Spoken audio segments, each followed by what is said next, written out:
Bonjour à tous et bienvenue sur ma chaîne Drone Technology Engineering.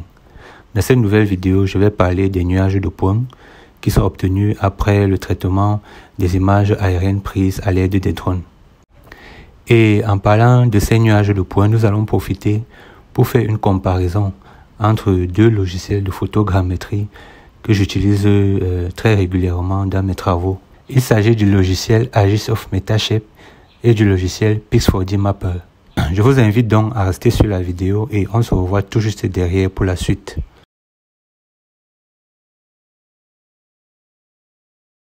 Le jeu d'images aériennes que je vais utiliser pour faire les traitements photogrammétriques dans les deux logiciels provient d'une captation que j'ai faite avec mon drone, le DJI Mavic Air 2. Dans un premier temps, sur mon ordinateur et à l'aide de la plateforme Drone Harmony, j'ai planifié la mission de captation avec pour principale caractéristique la hauteur de vol à 65 mètres, un recouvrement de 75% sur le plan longitudinal et sur le plan latéral. Et le plus important, c'est que j'ai utilisé un angle d'inclinaison de la caméra à moins 70 degrés. Ceci pour que le drone puisse prendre des images où les façades des objets pourront être visibles. Pour ce qui est des plans de vol, j'en ai créé deux, un orienté verticalement et l'autre orienté horizontalement. Ça, c'est pour avoir le maximum d'informations qui va me permettre de modéliser tous mes objets en 3D. Une fois la planification terminée, j'ai sauvegardé la mission dans le cloud de la plateforme Drone Harmony de façon à pouvoir télécharger cette mission une fois sur le terrain.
Les traitements photogrammétriques dans les deux logiciels vont se faire généralement en 4 grandes étapes.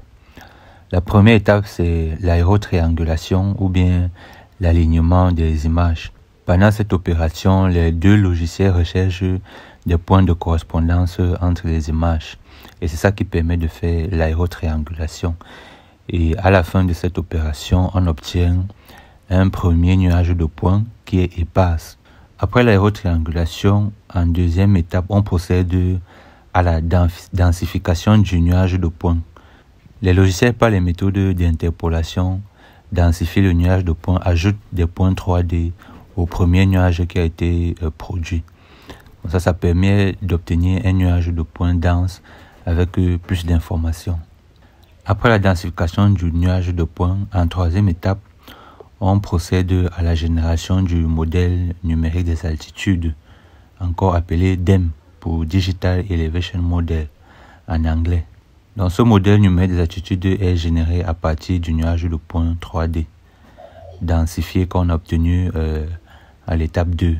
Et enfin, en quatrième étape, Le modèle numérique des altitudes et le nuage de points denses sont utilisés pour générer l'orthomosaïque. L'orthomosaïque est la représentation en 2D de l'assemblage de toutes les photos qui ont été prises lors de la captation. C'est ainsi résumé les principales étapes qui ont marqué le traitement photogrammétrique des images captées.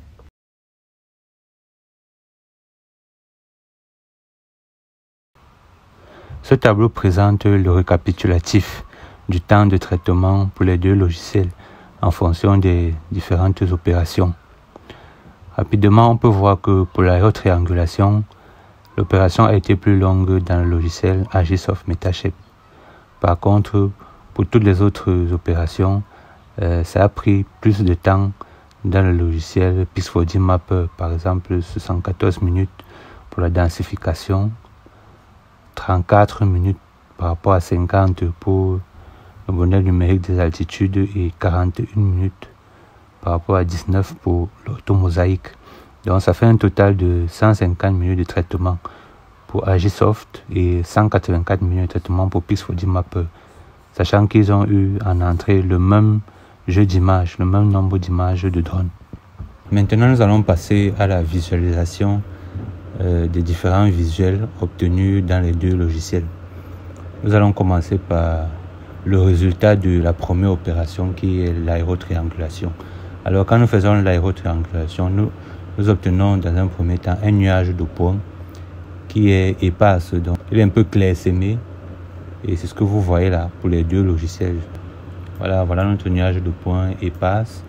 Bon, la première impression que moi j'ai particulièrement, c'est que le nuage de points de Pix4D semble être moins grossier que celui de Agisoft, parce qu'à Agisoft on a l'impression que les grains sont un peu plus grossiers comparés à ceux de Pix4D qui ont l'air d'être plus fins.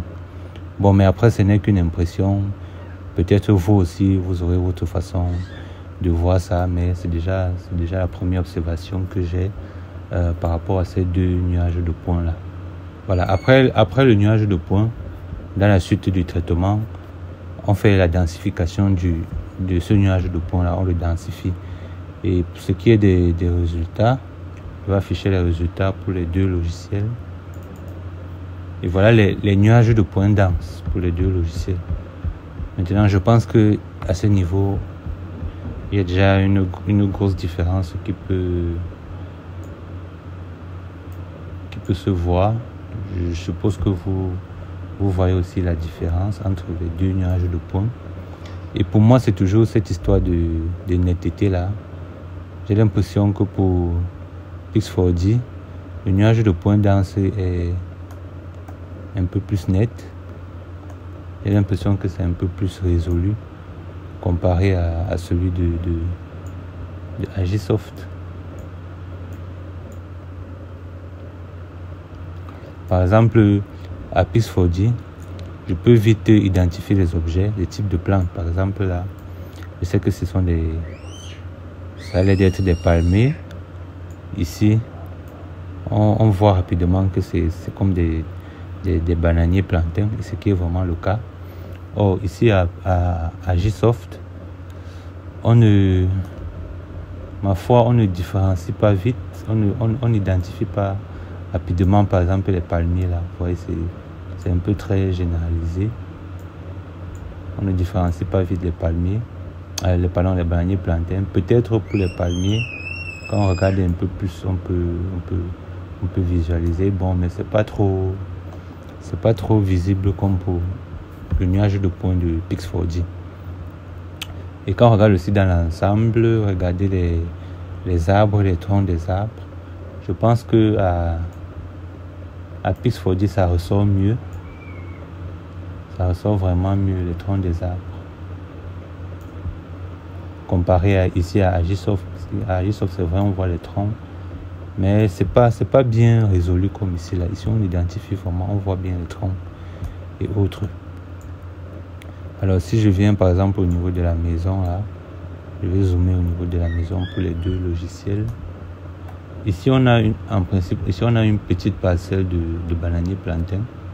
C'est vrai qu'on identifie certains là. Ici, là, on peut voir les feuilles, la lueur des feuilles comme pour les bananiers plantains, même ici. Mais vous êtes d'accord avec moi qu'à Pix4D, ça s'identifie encore plus facilement, vraiment. Les plantes sont bien définies. On peut presque, pour quelqu'un qui est un botaniste, j'ai l'impression qu'il peut déjà identifier peut-être les types d'espèces, les espèces d'arbres là, parce que c'est quand même bien visible. Comparé ici à Agisoft, c'est très grossier, c'est vraiment très grossier là, l'aspect du nuage de pointe dense. Bon, ça c'est de façon générale la comparaison, la différence que moi je fais au niveau des nuages de pointe pour ces deux logiciels. Et ça me pousse à dire que peut-être si on veut travailler, notre objectif c'est d'avoir un nuage de pointe bien défini. Moi j'ai tendance à dire que ce serait mieux d'utiliser le logiciel Pix4D comparé au logiciel Agisoft MetaShape. Et le dernier résultat que nous avons obtenu. Bon, pour l'autophoto, moi je pense qu'il n'y a pas trop de différence. Il n'y a pas trop de différence. Les arbres se voient bien. On voit bien les plantains. Ici, on voit bien les palmiers comparé à quand c'était le nuage de pointe dense. Même chose ici, on voit. Moi, je pense que c'est encore plus mieux. Les arbres, les palmiers, les bananes. Ici, dans la plantation d'ananas, on voit bien les pieds de bananes plantains qui sont là. Même ici, dans la jachère, on voit la banane plantain, on voit les palmiers. Donc, pour ce qui est de l'automosaïque, il n'y a pas de souci. La seule différence entre les deux, c'est que Pix4D n'a pas de trou dans l'ensemble, parce que ici, quand on regarde l'automosaïque de Agisoft, ici on voit les trous, des manques. Donc Pix4D n'a pas eu de problème à faire des interpolations pour vraiment combler toutes les lacunes d'informations qu'on pourrait avoir ici dans la périphérie. Or, Agisoft, il n'a pas pu faire ça. Il a eu un peu quelques difficultés pour le faire.